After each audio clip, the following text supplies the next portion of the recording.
పరిశుద్ధ గ్రంథం బైబిల్లో ఉండి ఆరాధన కొరకు కొన్ని మాటలు మనం ధ్యానించుకొని ఆ తర్వాత మనము మన ప్రభు అయిన యేసు క్రీస్తుని మనం ఆరాధించేవారిగా, ఆ ప్రభువుని గణపరిచేవారిగా ఉన్నట్లు కొన్ని మాటలు పరిశుద్ధ గ్రంథం బైబిల్లో నుండి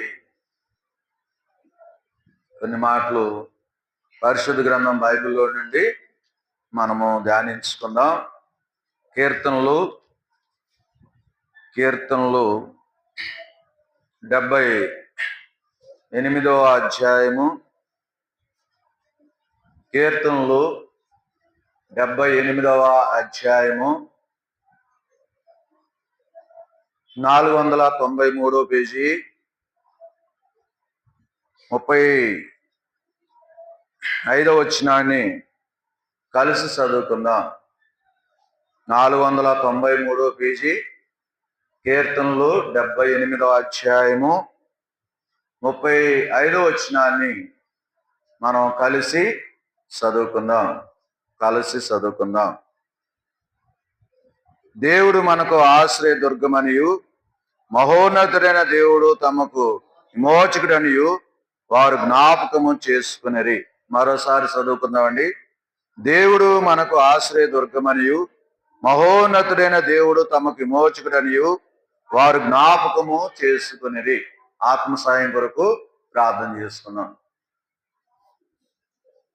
ప్రేమగల తండ్రి, కృపగల దేవా, నీకే స్తోత్రాలు, వందనాలు చెల్లించుకున్న మా ప్రభువా, ఇప్పుడు వరకు నీ కృపను బట్టి, నీ ప్రేమను బట్టి పాటల ద్వారా నీ నామానికి మహిమ తెచ్చుకున్నందుకు స్తోత్రాలు, వందనాలు చెల్లించుకున్న మా ప్రభు. నీ వాక్య భాగములో ప్రవేశిస్తుండగా నీ దాసుని, అయోగ్యుని, అపాత్రుని జ్ఞాపకం చేసుకుని కనికరించి నన్ను నీ అర్హమైన పాత్రగా నన్ను బలపరిచి నీవే వాడుకోవాల్సిందిగా వేడుకుంటూ, ఇంకా రావాల్సిన బిడ్డలను కూడా త్వరపెట్టి నీ సన్నిధికి నడిపిస్తూ రమ్మని యేసు నామములో ప్రార్థిస్తున్నాం తండ్రి.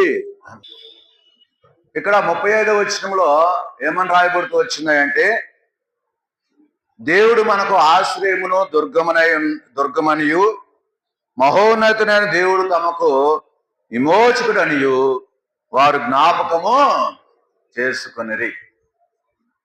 మహోన్నతుడైన దేవుడు తమకు విమోచకుడనియు వారు జ్ఞాపకము చేసుకునిరి.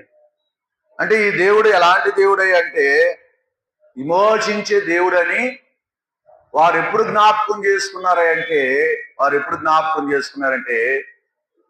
వారి స్థితిగతులు ఎలా ఉన్నాయంటే భయంకరంగా ఉన్నాయి. భయంకరంగా ఉన్నప్పుడు అది వారి స్థితిగతులు, వారు ఇక ఏమీ కూడా తొయ్యని పరిస్థితిలో, ఇక ఎట్లా ఉంటే మనము నిత్య నరకానికి వెళ్ళిపోతాము, ఎట్లా ఉంటే కుదరదు. మరి ఆ మహోన్నతుడైన దేవుడు విమోచకుడు కనుక ఆయన జ్ఞాపకం చేసుకుంటే, ఆయన మనల్ని జ్ఞాపకం చేసుకుని మరి నిత్య నరకానికి వెళ్ళకోకుండా మనల్ని తప్పించి ఆ పరలోక రాజ్యానికి వారసుడిగా చేసుకుంటాడని ఆ దేవుణ్ణి ఏం చేశారయ్యా వాళ్ళంటే జ్ఞాపకము చేసుకున్నది. అంటే ఈ దేవుడు ఎలాంటి దేవుడు అంటే మహోన్నతుడైన దేవుడు. ఈ మహోన్నతుడైన దేవుడు ఇశ్రాయేలు ప్రజలకు ఎలా ఉన్నాడంటే విమోచకుడిగా ఉన్నాడు. అంటే ప్రతి వ్యక్తిని, ఆనాడు ఇశ్రాయేలు ప్రజల్నే కాదు, ఈనాడు మనల్ని కూడా ఏం చేశాడు దేవుడు? విమోచించాడు.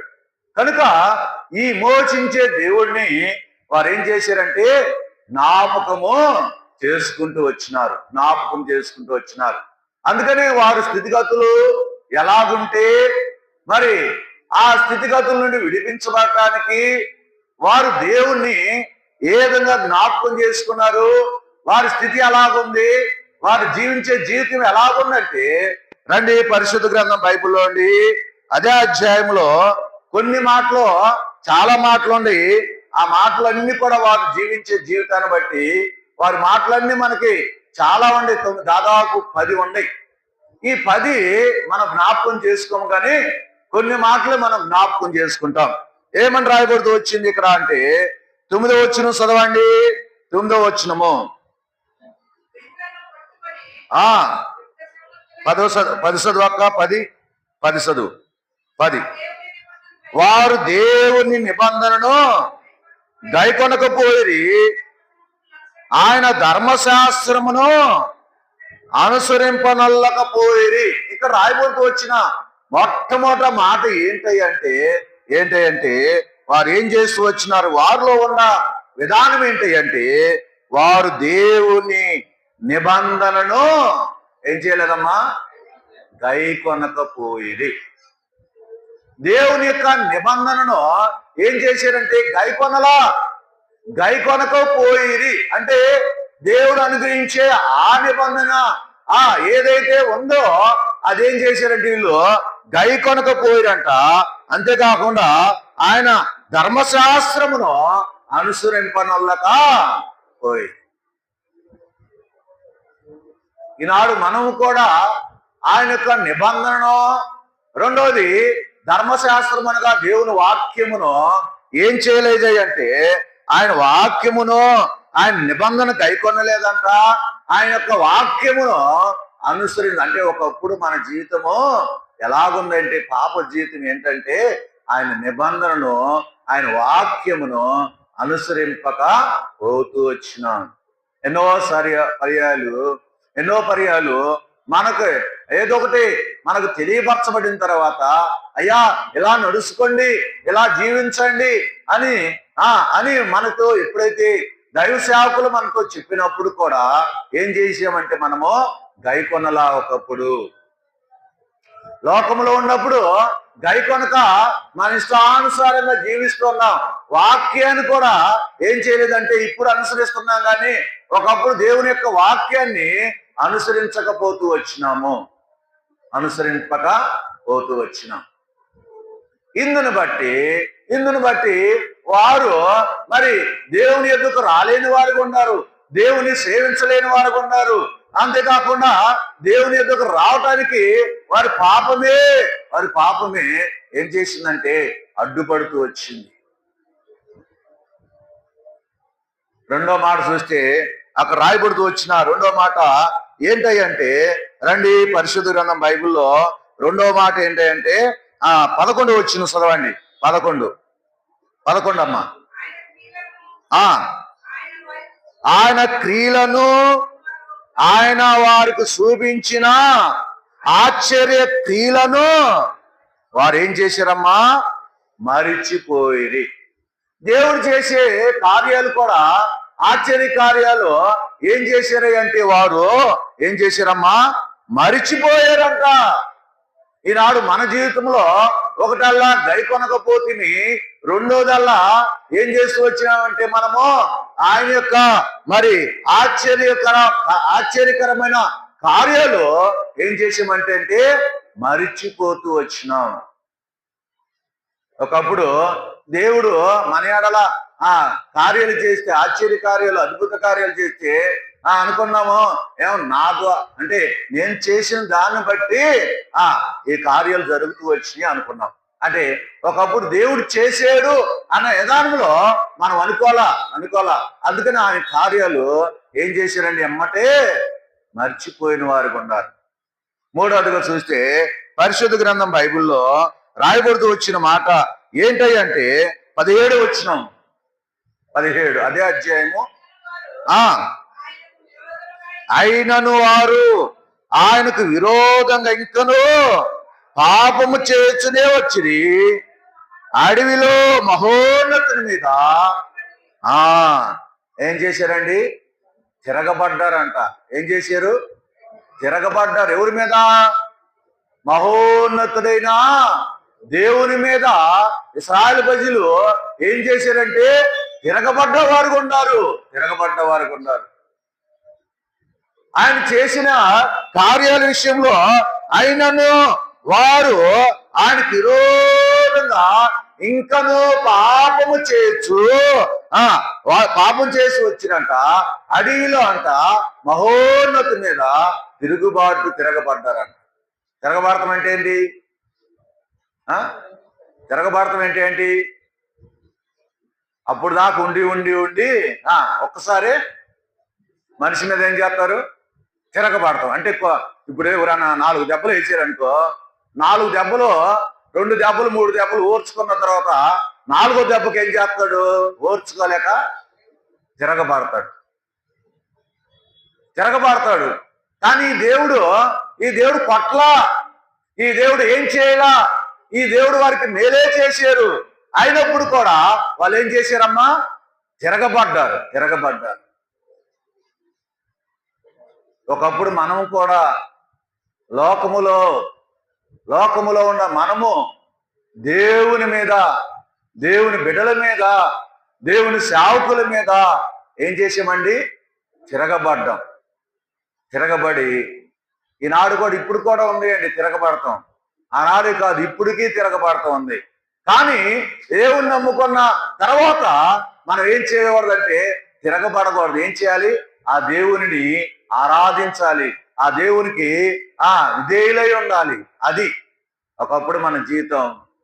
ఒకటల్లా ఆయన యొక్క నిబంధనను గైకొనలేదు. రెండోది వచ్చేసరికి ఆయన యొక్క ఆశ్చర్య కార్యాలు మర్చిపోయిన వారు ఉన్నారు. మూడోది వచ్చేసరికి తిరగబడ్డారు. ఎవరి మీద? మహోన్నతులైన దేవుని మీద తిరగబడుతూ వచ్చినారు. 4వదిగా చూస్తే రాయబడుతూ వచ్చిన మాట 19వ వచనము. 19 ఈ అరణ్యములో దేవుడు భోజనం సిద్ధపరచగలడా అని అనుచు వారు దేవునికి విరోధంగా, అది ఏం చేశారమ్మా? దేవునికి విరోధంగా.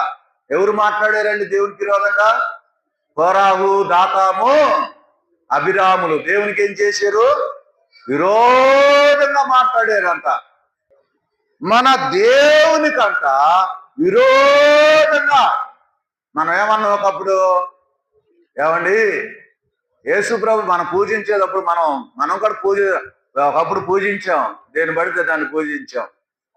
మళ్ళీ మన దగ్గరికి వచ్చినప్పుడు మనం కూడా ఏమన్నాము? మాకు ఉన్నాడండి దేవుడు, మేము పూజించామండి, మాకు ఉన్నాడు దేవుడు. అంటే విరోధంగా మన దగ్గర స్వార్థికులు వచ్చినప్పుడు కూడా, స్వార్థికులు అంటే స్వార్థ ప్రకటించే వాళ్ళు వచ్చినప్పుడు కూడా ఒకప్పుడు మనం దేవుళ్ళలోకి రాకమునుకో ఏమన్నాము? నాకు తెలుసులేండి, మాకు తెలుసులే, ఇక వెళ్ళండి అంట. క్రైస్తవులే అనేవాళ్ళు చాలా మంది. స్వార్థకి వెళ్తే క్రైస్తవులే చాలా మంది ఏమనేవాళ్ళు అంటే, మాకు తెలుసులేండి, మా దగ్గర చర్చి, మా దగ్గర మా గ్రామంలో చర్చి లేవా, లేకపోతే మాకు చర్చి లేదా, ఎందుకు మా దగ్గర చెవటకు వచ్చారు, వెళ్ళండి అంటే వాళ్ళు సువార్త ప్రకటించకపోయినా సువార్త ప్రకటించే వాళ్ళు వెళితే ఏమనేవాళ్ళు అంటే, నాకు వెళ్ళిపోండి అయ్యా, మాకు చెప్పవసరం, మీరు వెళ్ళిపోండి అనేవాళ్ళు. అంటే దేవునికి ఏం చేసి వీళ్ళంతా విరోధంగా మాట్లాడుతూ వచ్చినాడు. ఇప్పటికి ఎన్ని అయినాయండి? 4 అయినాయి.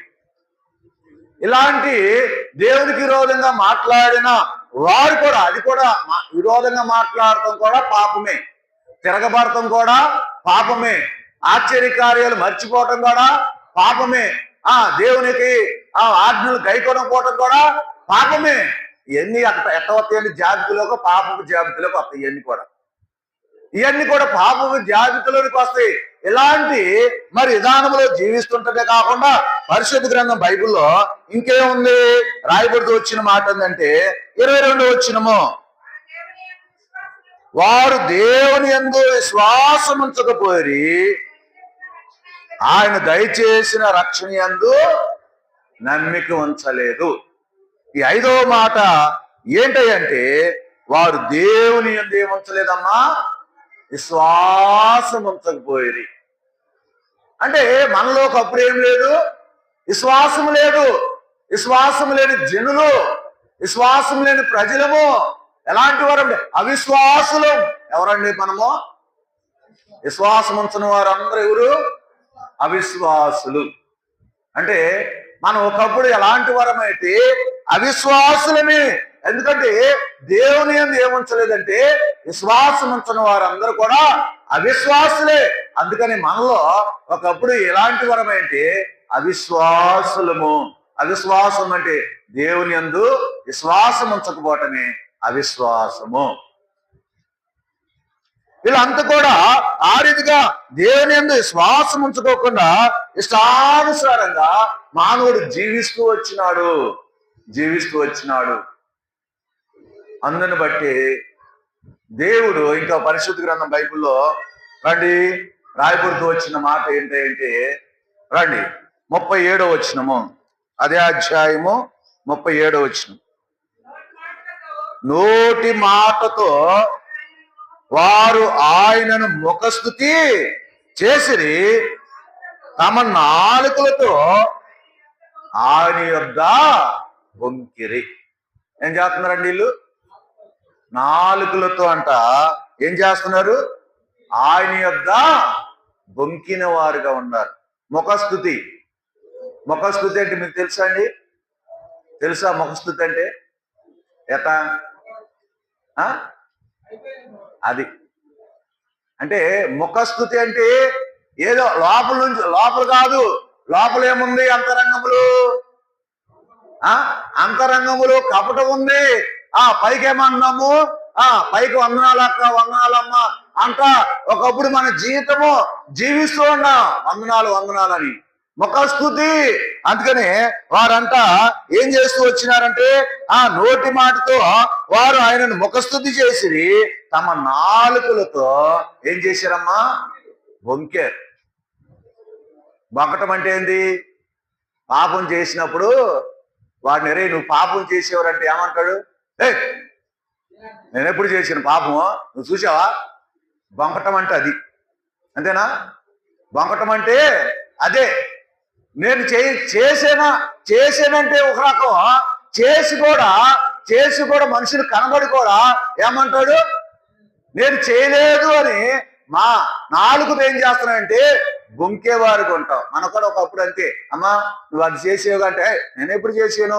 అమ్మా నువ్వు ఆ పొల తీసేవుగా, నేను ఎప్పుడు తీసాను. అమ్మా నువ్వు ఆ కాయ కోసేవుగా, నేను ఎప్పుడు కోసాను. అయ్యో నువ్వేంది ఆ మాటలు మాట్లాడావు కదా, నేను ఎప్పుడు మాట్లాడాను అంటే ఇవన్నీ కూడా ఏంది? బొంకటాలు. మనం ఒకప్పుడు కూడా ఇవన్నీ బొంకుతూ వచ్చి నేనెప్పుడు చేశానన్నా, నేనెప్పుడు చేశానమ్మా, నేనెప్పుడు చేశాను, నేను చేయలా, నేనెప్పుడు చేశాను. భార్య భర్త దగ్గరికి వెళ్ళి భార్యని భర్త అడిగితే భర్త ఏమన్నాడు తెలుసా? భార్య వెళ్ళి భర్తను అడిగితే నేను ఎప్పుడు చేశాను. భర్త వెళ్ళి భార్యను అడిగితే నేను ఎప్పుడు చేశాను, ఎవరు చెప్పారు నీకు అని. ఎలా బొంకటం అంటే ఆ దేవుని యొక్క కూడా మనం ఏం చేసామండి? బొంకుతూ వచ్చినాం. ఒక ఆయన బొంకాడు. ఎవరైనా బొంకాడు? పేతురా. ఆది కాండములో ఒక ఆయన ఏం చేశాడు? నేనెప్పుడు కయ్యను ఏమన్నాడు? కయ్యను నీ తమ్ముడైనా ఏబేలు ఎక్కడా అంటే ఏమన్నాడు? నా తమ్ముడికి ఆడికి నేను కావలి వాడినా. బొంకాడు అంటే చేసాడు పని, పాపం చేసాడు, అరాత్రి చేసాడు. ఏమన్నాడు? నాకేం తెలుసు, నేను కావలి వాడినా అన్నాడు. అంటే మన జీవితంలో కూడా ఇశ్రాయేలు ప్రజలే కాదండి, ఆనాడు కయ్యేను కాదండి, ఈనాడు మనం కూడా ఏం చేస్తున్నామండి? ఒకప్పుడు నాలుగుతో బొంకిన వారికి ఉన్నాం. ఇప్పుడు అట్ట కాదులండి. ఒకవేళ ఏదైనా పొరపాటు చేస్తే అన్న క్షమించన్నా, అక్క క్షమించన్నా, లేకపోతే సహోదరుడు క్షమించన్నా, ఈ మాట అంటూ వచ్చా అని చెప్పి ఇప్పుడు క్షమాపణ గుణం ఉంది. ఇప్పుడు ఒకప్పుడు లేదు, ఇప్పుడు ఉంది. ఒకప్పుడు ఒప్పుకోవాలా, ఇప్పుడేమన్నాము? ఒప్పుకుంటున్నాం. అందుకని ఇలాంటి స్థితిలో ఈ మొత్తం ఏంటంటే ఇప్పుడు మనం 5, 6 చూసుకున్నాం. ఈ 6టిని బట్టి ఇప్పుడు దేవుడు ఏం చేయాలి? లెక్క అయితే వీళ్ళ మీదకి ప్రచండ కోపము రావాలి. అయితే ఈయన ఏమన్నాడు తెలుసా? వీరినంట జ్ఞాపకం చేసుకున్నాడంట. రండి పరిశుద్ధ గ్రంథం బైబిల్లో 78వ కీర్తన 39వ వచనం చదవండి. 39వ వచనం. కాగా వారు ఇక్కడ ఏమన్నాడు చూడు దేవుడు, వారు కేవలము శరీరులై ఉన్నారని ఇస్రాయేలు మరలి రాని గాలి వలె ఉన్నారని ఆయన జ్ఞాపకము. వీళ్ళు ఎలాంటి వారు మనుషులు లెక్కైతే? ఇసిరి వెళ్ళి తిరిగి రాని గాలి వెళ్ళిద్దండి, మళ్ళీ తిరిగి వచ్చిందా? తిరిగి రాదు. వెళ్ళిపో. ఏ గాలి, ఇది గాలి వేసింది అనుకో, ఆ గాలి మళ్ళీ తిరిగి రాదు. ఇసిరి వెళ్ళి తిరిగి రాని గాలి వలే ఉన్నారంట మానవుడు శరీరంలో. అందుకని నేను ఒక్క ఉదుటన నేను వాళ్ళని ఇసిరెత్తి ఎందుకు పనికిరారని చెప్పి ఆ దేవుడు అంట వారిని ఏం చేశాడు? జ్ఞాపకము చేసుకున్నాడంట. ఇంకో మాట కూడా ఉంది 103వ కీర్తనలో. రండి, 103వ కీర్తనలో ఒక మాట రాయబడుతూ వచ్చింది. ఏంది ఆ మాట అంటే 14 వచ్చిన చదవమ్మా. 14 వచ్చిన 103:14. మనము నిర్మింపబడిన రీతి మనకు తెలిసే ఉన్నది, మనము మంటివారమని ఆయన జ్ఞాపకము. అది మనం ఎలాంటి వారమి? మంటివారిని. అంటే ఇందాక దేంతో పోల్చాడు మానవుడిని? శరీరంతో పోల్చాడు. గాలి ఇటు వెళ్ళిందనుకో ఆ మనిషి మరలా తిరిగి రాడు. గాలితో పోల్చాడు. అంటే నేను గనక తలుసుకుంటే, నేను మిమ్మల్ని గనక జ్ఞాపకం చేసుకుని ఉంటే గాలి ఎట్ట వెళ్ళిపోయిందో మీరందరూ అట్ట వెళ్ళిపోవటమే. రెండోది, మనం ఎలాంటి వారమి? మంటి వారమని. ఎవరండి మనము? దేంట్లో నుంచి వచ్చాం మనం? మంటిలో నుండి. ఆది ఆదాములు ఎక్కడి నుంచి వచ్చారండి? మంటి నుండి వారు చేయబడ్డారు. మరలా ఎక్కడికి వెళ్తారు? మనమైనా అంతే. ఎంత సబ్బు పెట్టి రుద్దుకున్నా, ఎన్ని సోపులు వాడుకున్నా, ఇట్ట మనిషిని రుద్దండి, కాసేపు పెట్టి రుద్దితే ఏమొచ్చిందమ్మా? సోపు వచ్చిందా? సెంటు వచ్చిందా? మట్టి వచ్చిందా? మట్టే వచ్చింది. ఎంతన్నా రుద్దుకో, అది తెల్ల శరీరం అవ్వచ్చు, నల్ల శరీరం అవ్వచ్చు, ఏ శరీరం అన్నా అవ్వచ్చు. ఇట్లా కాసేపు పెట్టి రుద్దితే మన చేతిలోకి వచ్చేది ఏంటంటే మట్టే. శరీరం కాదు ఊడి రాదు, మట్టే వచ్చింది అటు రుద్దితే. అంటే మనం ఎలాంటి వారమని?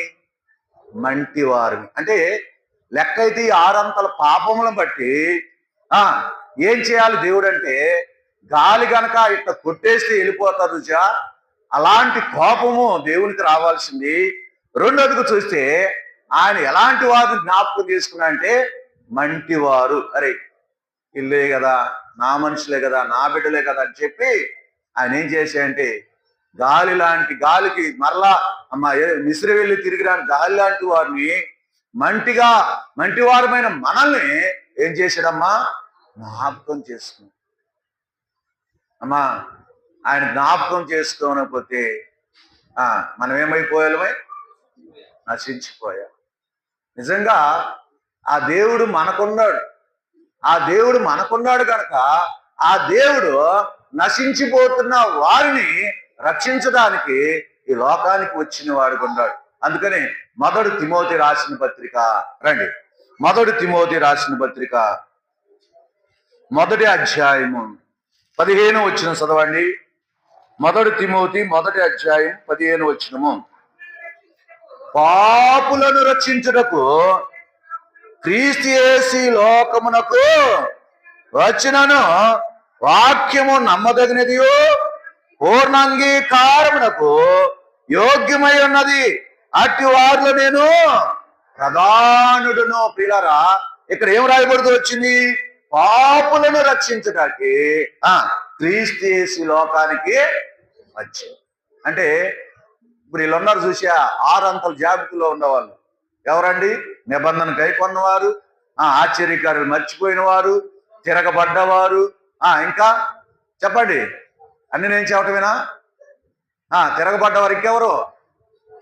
మాట విరోధంగా మాట్లాడిన వారు, ఇంకా విశ్వాసం ఉంచిన వారు, ఇంకా నాలుకలతో బొంకిన వారు. ఈ రాయబడుతూ వచ్చిన మాట 6 అంతలు పాప జీవితంతో ఉన్న మానవుని, వీళ్ళు లెక్కైతే గాలికి ఇసురేలు తిరిగిరాని గాలి లాంటి మానవుడిని, తిరిగి మంటు లాంటి మానవుడిని దేవుడు ఏం చేశాడు?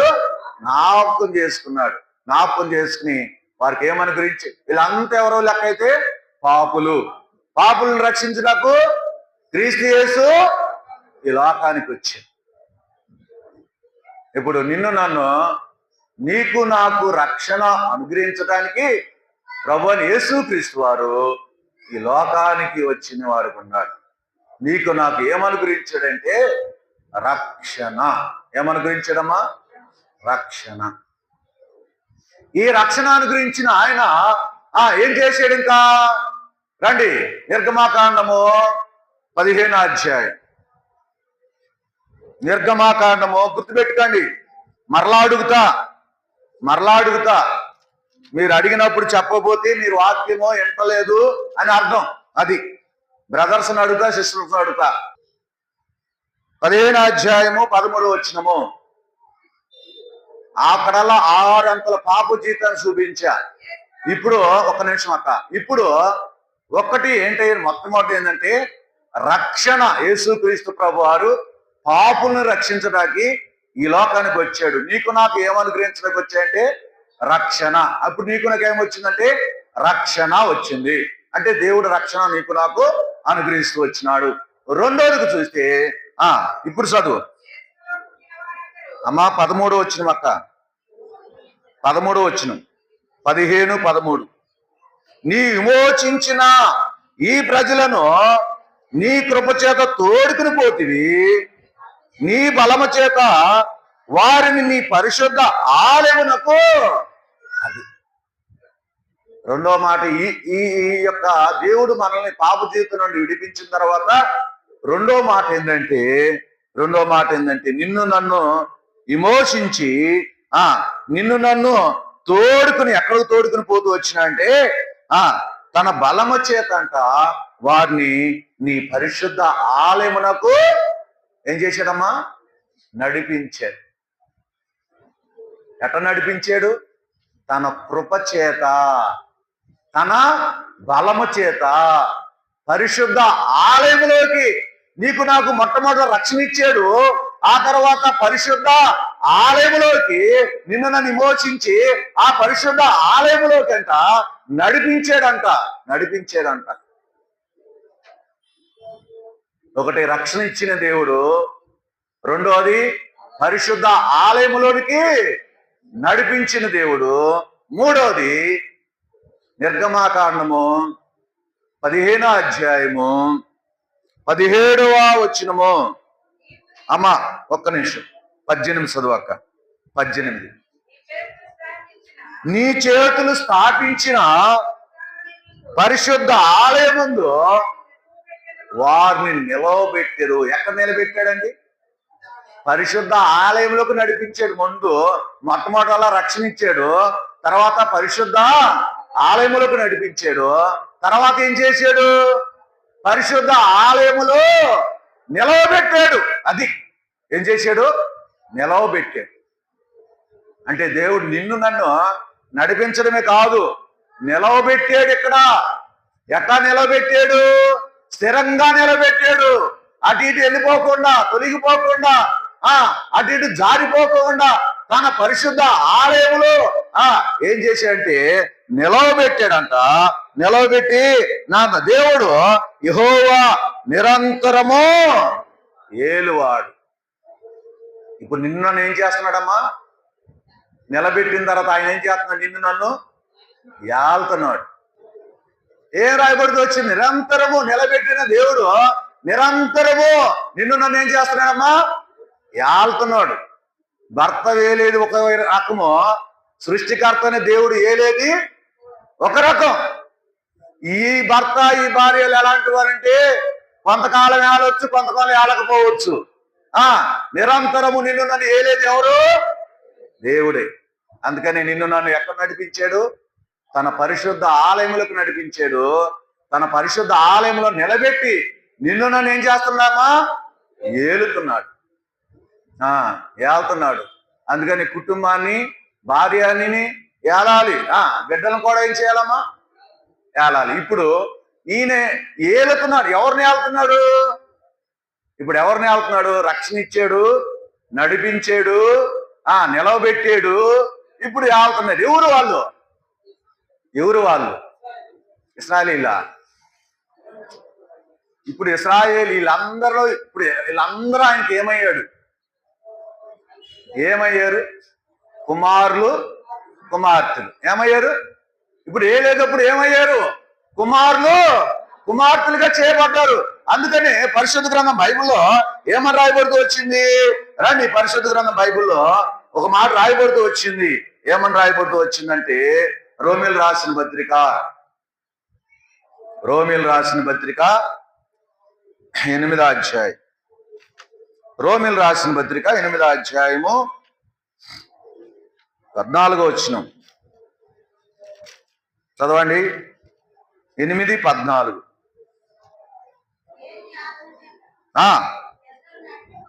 దేవుని ఆత్మ చేత ఎందరూ నడిపింపబడుదురో వారందరూ దేవుని కుమారులై ఉన్నారు. పిల్లరా, ఇప్పుడు వీళ్ళందరూ దేవుడు ఏలుతున్నాడు కదా నిలబెట్టి. వీళ్ళందరూ ఎవరయ్యంటే, వీళ్ళందరూ ఎవరమ్మా? దేవుని కుమారులు. అందుకని మనం ఎవరమయ్యా అంటే దేవుని కుమారులు. ఈ దేవుని కుమారులు ఇప్పుడు తండ్రికి ఇప్పుడు ఏం చేయబడ్డారు? వీళ్ళంతా కుమారులుగా చేయబడ్డారు. ఈ కుమారులుగా చేయబడిన వారందరూ ఏమవుతారండి? చెప్పండి, దానికి ఏమవుతారు? దానికి ఏమవుతారు? వారసులు. కుమారులకి చేయబడ్డ తర్వాత తండ్రి ఆస్తి మీద ఎవరికి హక్కు ఉంది? కుమారులకి హక్కు ఉంది. ఇప్పుడు ఎవరికి ఉంది మళ్ళీ హక్కు? కుమార్తెలు కూడా వచ్చింది హక్కు. ఎవరు ఇచ్చారు? గవర్నమెంట్ ఇచ్చింది, కోర్టు ఆర్డర్ ఇచ్చింది. ఏమని? కుమార్తెలు కూడా హక్కు ఉందని ఇచ్చేసేసింది. ఇప్పుడు జనరేషన్, అప్పుడు జనరేషన్ అలా కుమారుల వరకే ఉంది. ఇప్పుడు కుమార్తెలు కూడా ఉందంట. ఏంటేది అంటే బైబిల్ ప్రకారం ఏంటంటే కుమారులకే యావదాస్తి మొత్తము కుమారులకే. ఇప్పుడు ఏమిస్తున్నాడు? కుమార్తెలు కూడా సగానికి సగం. వాళ్ళకి ఎంత హక్కు ఉంది, వీళ్ళకి అంత హక్కు ఉంది. లెక్క అయితే బైబిల్ ప్రకారము లెక్క అయితే కుమార్తెలకు హక్కు లేదు. అది కుమారులకే హక్కు. అందుకనే ఎక్కువ పర్సెంట్ కుమారులు పెట్టాడా బైబిల్లో? కుమార్తెలు పెట్టాడంటే కుమారుల్ని పెట్టాడు. ఒకవేళ కుమారులు లేకపోతే ఎవరికి హక్కు అంటే కుమార్తెలకి హక్కు. ఇప్పుడు కుమారులుగా చేయబడ్డాం. ఇంకో మాట ఏం రాయబడుతూ వచ్చింది? కుమారులుగా చేయబడిన మనము ఏమన్నాడు తెలుసా? అదే అధ్యాయము 17 వచ్చిన చదవండి. అదే అధ్యాయం 17, రోమీలు రాసిన పత్రిక. మనము పిల్లలమైతే వారసులము, అనగా దేవుని వారసులము, క్రీస్తుతో కూడా మహిమ పొందుటకు ఆయనతో శ్రమపడిన యెడల క్రీస్తు తోడి వారసులము. మనం ఎవరు చేయబడ్డామంటే, ఎవరు బిడ్డలుగా చేయబడ్డాం అంటే దేవుని కుమారులుగా చేయబడ్డాం. కుమారులుగా చేయబడిన మనము ఆ యొక్క స్వాస్యానికి వారసులుగా చేయబడ్డాం. చూడండి, ఈ దేవుడు ఆరంతల పాపములో ఉన్న మానవుడిని రక్షించి పరిశుద్ధ ఆలయములకు నడిపించి పరిశుద్ధ ఆలయములో నిలబెట్టి తన కుమారులుగా చేసుకొని తన యొక్క ఆస్తికి వారసులుగా చేసుకున్నాడు. ఎలాంటి గొప్ప దేవుడు అండి దేవుడు! ఎలాంటి గొప్ప దేవుడు! ఆయన చేసిన కార్యాలు వర్ణించగలవా? వివరించగలవా అంటే వివరించలేవు, వర్ణించలేవు. అందుకని ఆయన వారిని ఏం చేశాడమ్మా? విమోచించాడు. ఎలాంటి స్థితిలో ఉంటే వారిని విమోచించాడు? ఇప్పుడు చెప్పండి, పాపపు జీవితము 6 అంతలుగా వారిలో ఉండి మొట్టమొదటిది ఏంటి?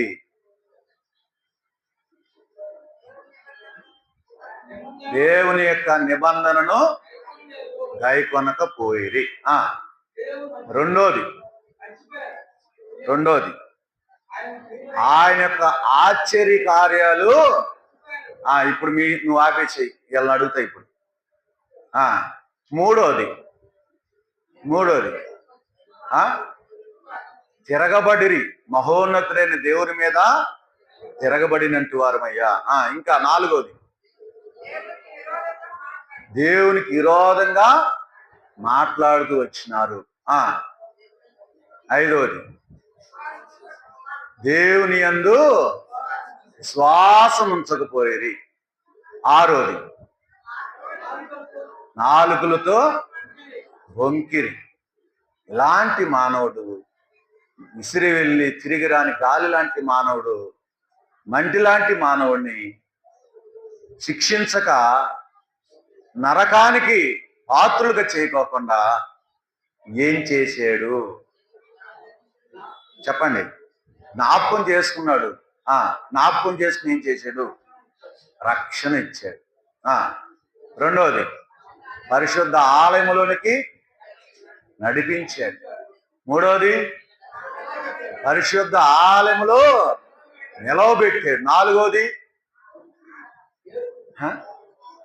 దేవుని కుమారులుగా చేసుకున్నాడు. ఐదవది ఆయన వారసత్వపు హక్కు. అందుకని హక్కు ఏమిచ్చాడన్నమ్మా? ఇప్పుడు పరలోకానికి మనం హక్కుదారులమా కాదా?